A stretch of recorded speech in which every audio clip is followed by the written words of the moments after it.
Welcome everyone to the Leadership Dubuque graduation for the class of 2022. Thank you so much for being here. Let's give them a round of applause. Before we begin, my name is Justine Paradiso. I'm the Vice President of Program and Events for the Dubuque Area Chamber of Commerce, and I am the one who had the privilege of working with these individuals every single month. So thank you so much to all of the employers and families who shared them with us and with the community. We really, really appreciate it, and it's what makes this class so remarkable is all the unique personalities in it. Before we begin, I want to thank our ultimate sponsors who make this possible, Dubuque Bank and Trust, Hotel Julian, Medical Associates Clinic and Health Plans, Midwest One Bank, Q Casino, and TH Media. If we could give them all a round of applause, please.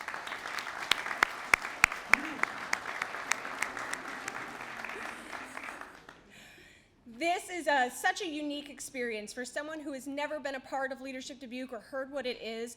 This is an opportunity for individuals from multiple different business sectors to come together, work on committees to learn more about what the Dubuque area and tri-states have to offer. We have days for education, healthcare, local government, state government, nonprofit, economic development. This is something that is unique and able to bring people together that have lived in Dubuque their whole lives and are brand new. And that's one of the beautiful things about this. You're working with individuals that you may never ever cross their path again if you hadn't had this opportunity. So thank you to the class for saying yes. Thank you to the employers and coworkers who said yes. They're in a time when we have staffing shortages, so to have one person out of your office for a day of the month, it does make an impact, but it really makes an impact of what they're doing in the community, that they're able to be a part of this. So thank you, and a round of applause to all of you.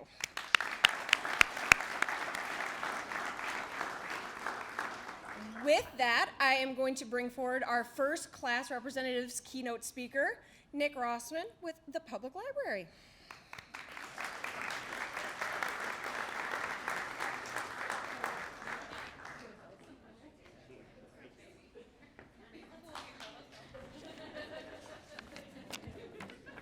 All right, so I sent my speech to Justine. She just stole like my entire speech. I'm not joking. I'm just teasing. Good evening to everybody. Thank you for coming, and welcome to our graduation ceremony. My name is Nick Rossman, and exactly 1 year ago today, I was sleeping on an air mattress in an empty house in Waterloo, Iowa. Moving company had lovingly packed away all of our family possessions, and I had just turned 40 and was moving back in with my mother. My family and I relocated to Dubuque in May of 2021 when I accepted the library director position at the Carnegie Stout Public Library. And even though I am a Dubuque native, I'd only really made short weekend visits here since graduating from Hempstead in 1999. Go Stanks. Much had changed in Dubuque, and I had much to learn about the community that I was coming back to be a part of. A few months into my new position, I was encouraged to consider applying for the Leadership Dubuque program. I was told that it would be a great way to make connections in the Dubuque community, and that it also included a plethora of baked potato bar lunches. That was good laughter. When I arrived for the first evening social event, I'll admit I was a little bit nervous, but from that very first day, I knew I was going to enjoy myself.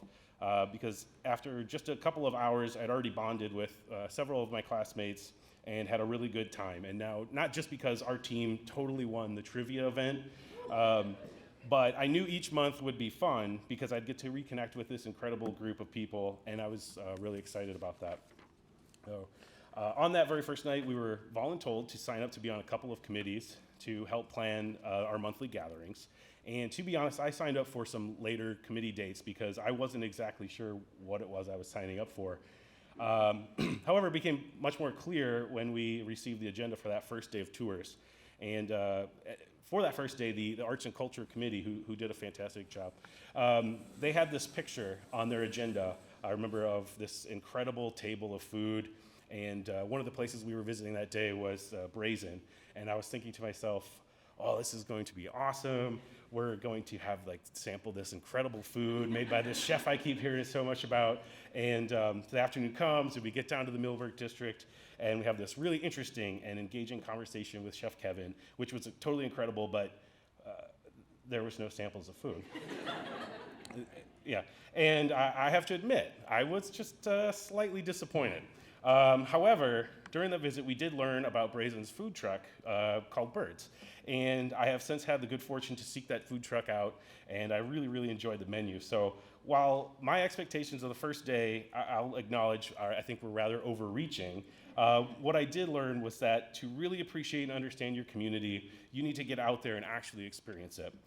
You can't just expect free samples to show up at your doorstep. So the Leadership Dubuque program has provided that exploration for myself in our class, and has inspired me to continue to be hungry for these types of experiences, and also to be hungry for baked potatoes. Yeah, they're delicious. I'd like to share just a few other takeaways from our adventures that have really stuck out to me. For example, just the incredible and inspiring work being done at the Our Lady Guadalupe and Alta Vista campus schools, the breadths of service happening at organizations like Hills and Dales, the St. Mark Youth Enrichment, Hillcrest Family Services. We got to learn about the economic impact that the TIF zones created for our community, the level of tourism dollars that organizations like the Field of Dreams or the National Mississippi River Museum and Aquarium present Dubuque.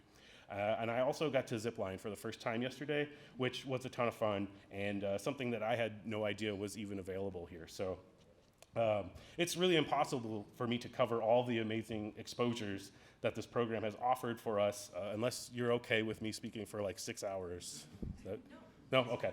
I'll skip ahead. But for me personally, I feel lucky to have participated in this program, and especially within my first year of relocating back to Dubuque, getting introduced to so many organizations and individuals that are passionate about their service to the Dubuque community has been consistently inspirational to me. From conversations and reflections that our class has had, I know that I'm not the only graduate here to feel this way. So just thank you to all of the organizations that were willing to engage with our group, to really send their best representatives to inspire and enrich us every single gathering. I want to thank the Chamber for making this program possible. I think it's a fantastic opportunity to learn more about Dubuque. I've made some friends, learned about fantastic organizations, businesses, services that are happening throughout the community. I'd like to also thank the employer members from the Chamber that make this program a priority for their staff to participate. When you're on one of the committees, it can require a significant time commitment planning and preparing the day.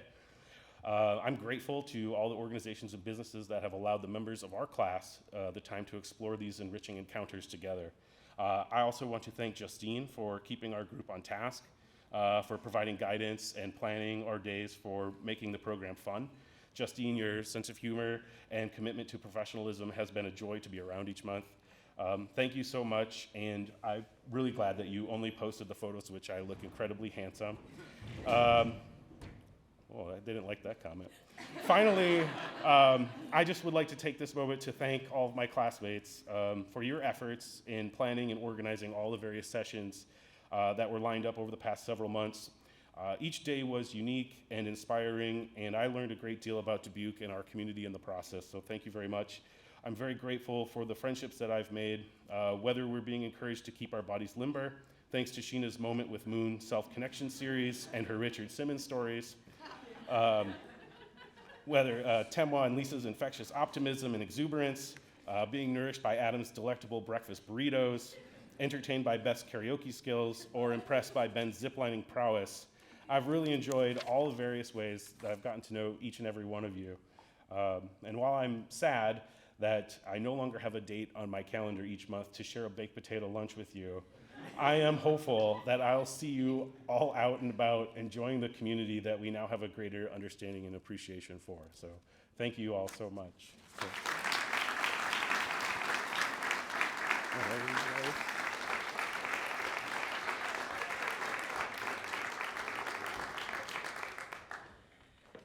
If anybody's curious about the baked potato bar, find one of the graduates afterwards. It was only 3 times.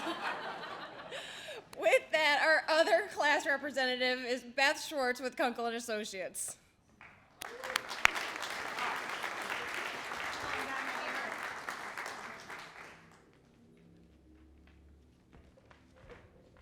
Thank you, Nick. Tough act to follow there. Okay, ready. Leadership is defined as the action of leading a group of people or an organization.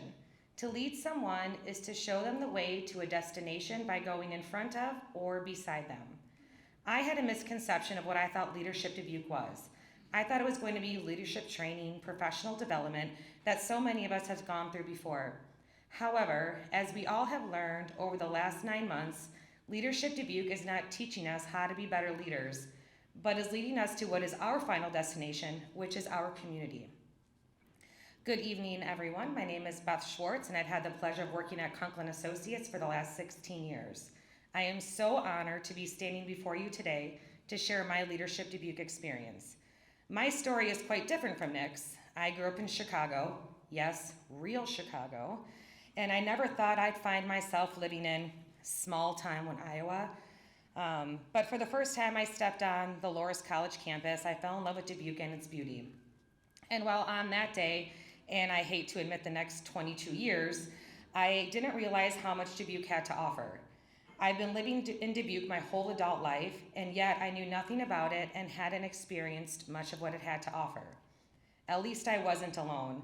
There had been a common theme as we recap the end of each class that we all had no idea that this or that existed here in our own community.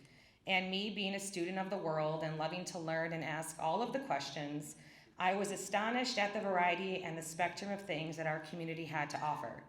The number of opportunities to engage in the arts, countless businesses booming and contributing to the economic development of our community, so much that our local and state government is doing to help those in need in our community, options to ensure that our community has the resources readily available to get the education they need, so many invested in the health and wellness of our community, and the endless nonprofits that keep our community thriving. Not only has Leadership Dubuque opened our eyes to the diversity that our community has to offer, but the diversity in our class has been vast as well. Our class consists of those that are just emerging into leadership roles and those that are at the top of their leadership game from all different sectors of our community. To have insight and perspective from so many different facets, from healthcare, banking, insurance, and casinos, to retail, the library, energy, and construction, we have all been able to contribute our own resources and talents to make our own little Leadership Dubuque community. Our community that can be defined as a feeling of fellowship with others as a result of sharing common attitudes, interests, and goals. Those commonalities, along with our specific areas of expertise, will be valued in the years to come.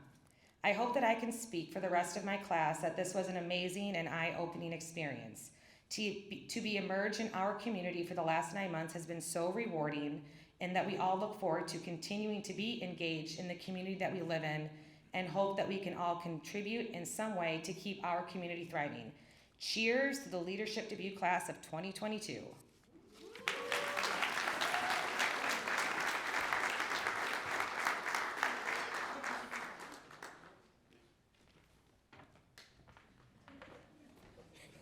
Crushed it. Thank you to both of you. So tonight I was looking after class representatives for a speaker to come and share a little bit more about their own leadership story. And I've been asking the class throughout the program, who have you heard from, who have you liked? And I mean, Airport Adam got 20 bucks off the guy, so he's really pushing for it. But numerous people were very, very enthralled by this gentleman, so we were very pleased to have with us tonight the President and CEO of Q Casino and DRA, Mr. Alex Dixon.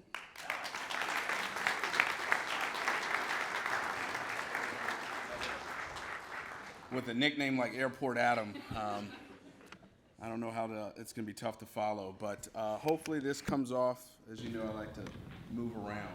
Well, good evening again. My name is Alex Dixon. I humbly serve as the President and CEO of Q Casino and the DRA. It's a pleasure. Tonight is a special night. You're graduating from Leadership Dubuque. You have learned from literally the movers and shakers around town, both from private, from philanthropic, as well as a government.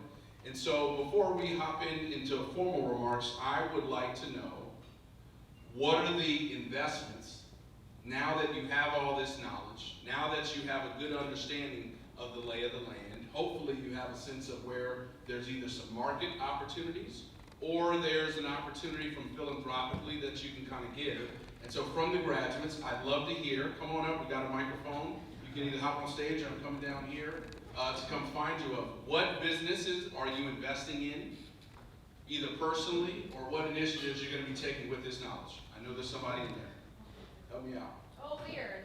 Here we go. Let's see. Here we go. All right, let's go. Convivium is amazing. I had, who would have thought that in the middle of the city you could be teaching inner city kids about gardening and fruit and about decompensation with things that we don't want to know about. They have chickens down there, so it's a great place if you have children, take your kids to see the chickens, get a bite to eat. They have little food stations all around the community where if there's fruit or vegetables, you can pick your own food or vegetable. Company meals, yes. You can rent the space if you have small events. So yeah, I had no idea that existed. It's amazing. That's great, Convivium. Okay, so that's a charitable organization. That's awesome. But what we also need is equity investments placed in here. Either taking out a mortgage, you're taking a big risk, or you're saying, hey, I'm going to bet the farm, and we're going to do something big. And so I know there's something in here festering. What investments are you making? Come on up, Tara. I'm looking at doing more affordable single-family housing, which I swore I would never do. I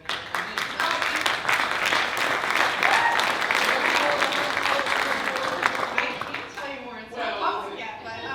So I've done, and my company has done affordable single-family residential developments, mostly in Asbury, and we're moving towards Dubuque now.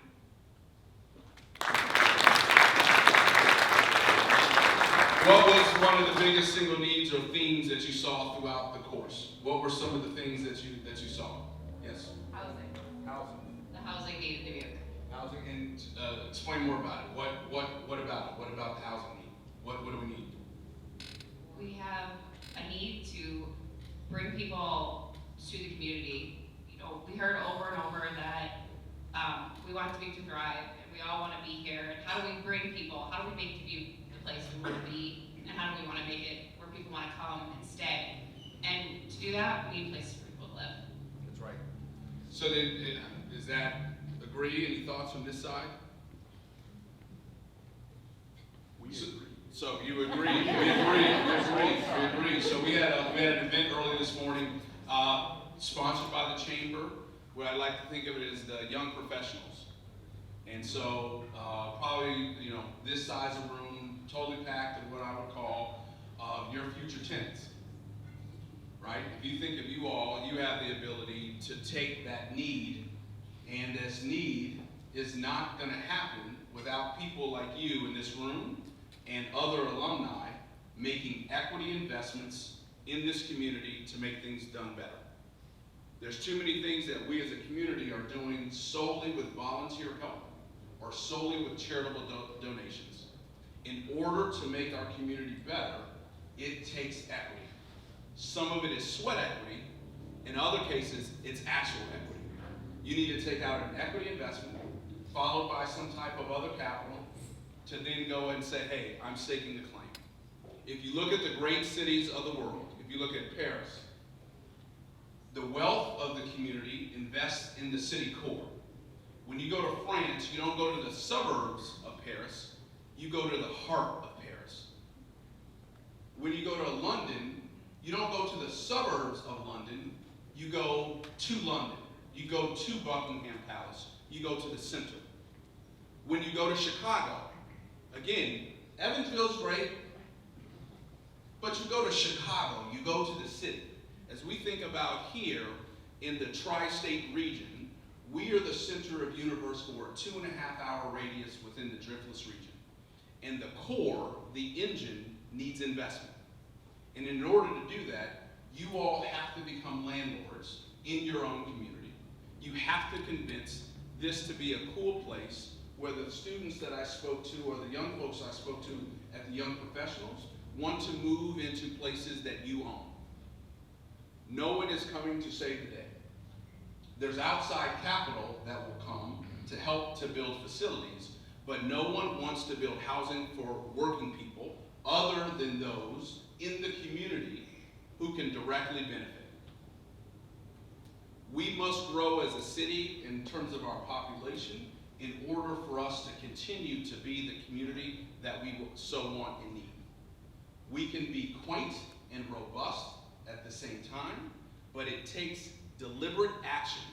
And now that you've been through a program like this, if you go back to your place of work, if you go back to your home the same way you came in, you now are more knowledgeable, but you're not converting that knowledge into action, which then turns into results.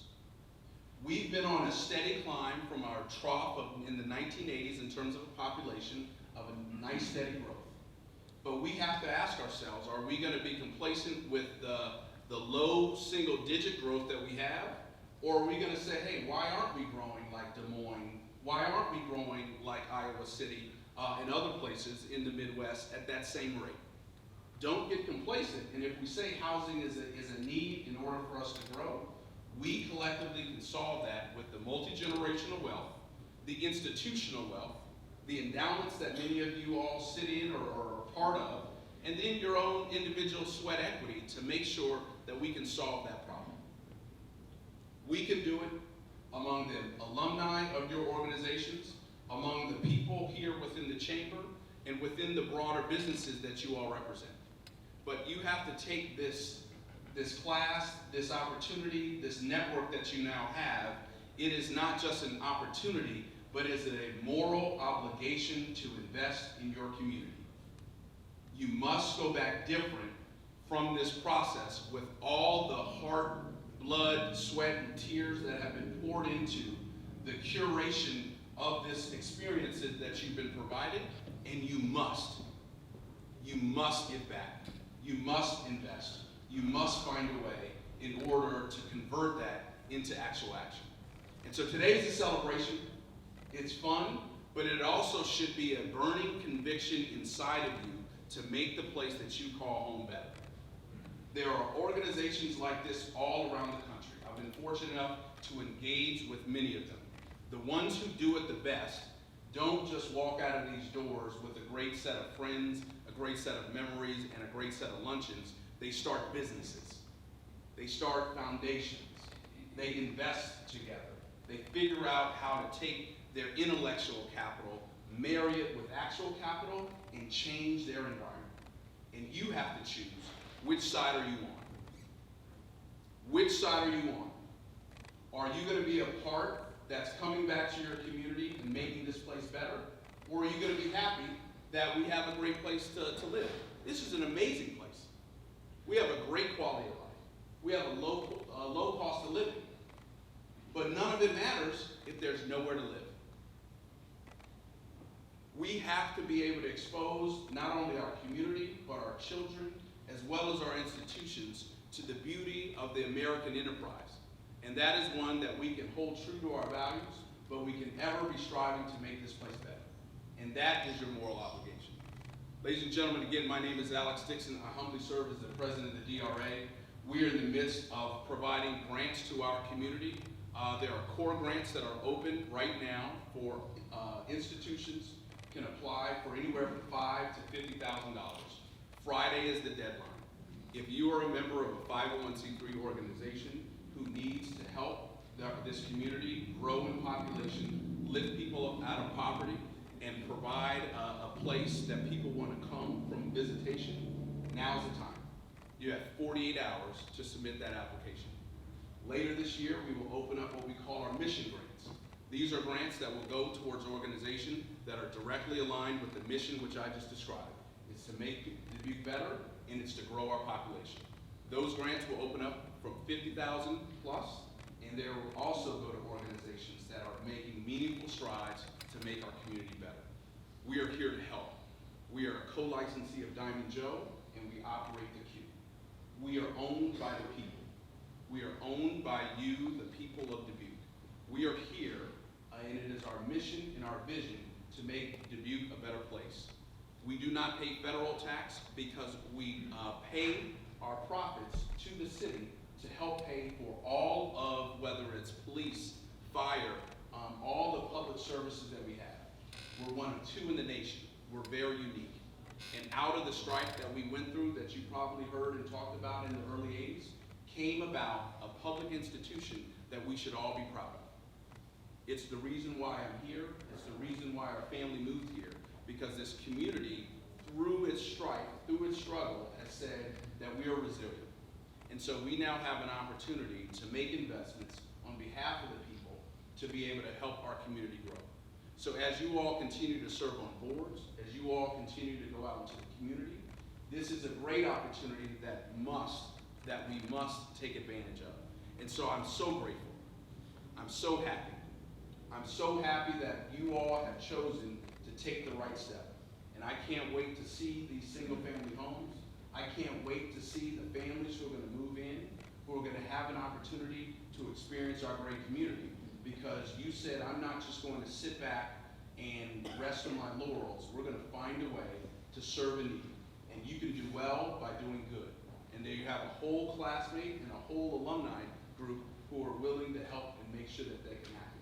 Because if others in this room make similar decisions, whether it's on a big level or small level, that's how we tie our community together. We have to become more sticky. And the only way we can do that is if we have direct, real conversations. You have to teach those babies who come through your library. You came back for a reason.